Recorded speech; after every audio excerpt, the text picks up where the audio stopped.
সাংবাদিক তুহিন সাহেবকে যেভাবে হত্যা করা হয়েছে, এই হত্যার প্রতিবাদে আজকে আমরা এখানে অবস্থান কর্মসূচি পালন করতেছি। কিন্তু আমরা এখনো পর্যন্ত যেটা খবর পেয়েছি, প্রশাসন এখনো পর্যন্ত সেভাবে কাউকে গ্রেপ্তার করতে পারে না, সিঙ্গেল পার্সনকেও। তো আমাদের এই অবস্থান কর্মসূচি চলবে।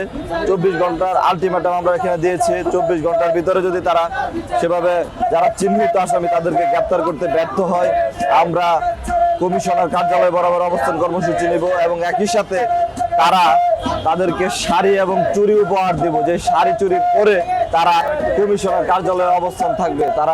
তারা আসলে জনগণের জন্য যে ওয়াদা করেছিল সেই ওয়াদা পূরণ করতে ব্যর্থ হয়েছে।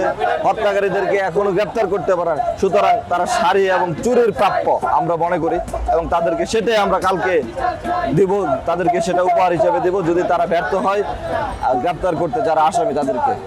বাংলাদেশের একমাত্র স্মার্ট সিটি বসুন্ধরা এখন আরো নিরাপদ, আধুনিকতায় আরো এক ধাপ এগিয়ে।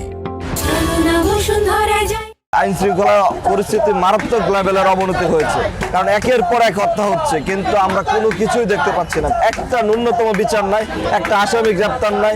এভাবে তো একটা দেশ চলতে পারে না। বিশেষ করে আমাদের গাজীপুরটাকে একটা গুরুস্থান বানায় রাখা হয়েছে। এখানে প্রতিনিয়ত হত্যা হচ্ছে। হয়তো আজকে সাংবাদিক তুহিন সাহেবের হত্যাটা সামনে এসেছে, কিন্তু এরকম আরো অনেক হত্যা ঘটতেছে যেগুলো সামনে আসে না। এটা কারা শেল্টার দিচ্ছে এটা কিন্তু আমাদের কাছে স্পষ্ট করতে হবে প্রশাসনকে, কারণ প্রশাসন শেল্টার দিচ্ছে কিনা সেটা গুরুত্বপূর্ণ বিষয়। কেন তাদেরকে সামনে আনা হচ্ছে না, কি কারণে, কি অদৃশ্য শক্তি এই বিচার থামিয়ে রেখেছে, এটা অবশ্যই প্রশাসনকে স্পষ্ট করতে হবে।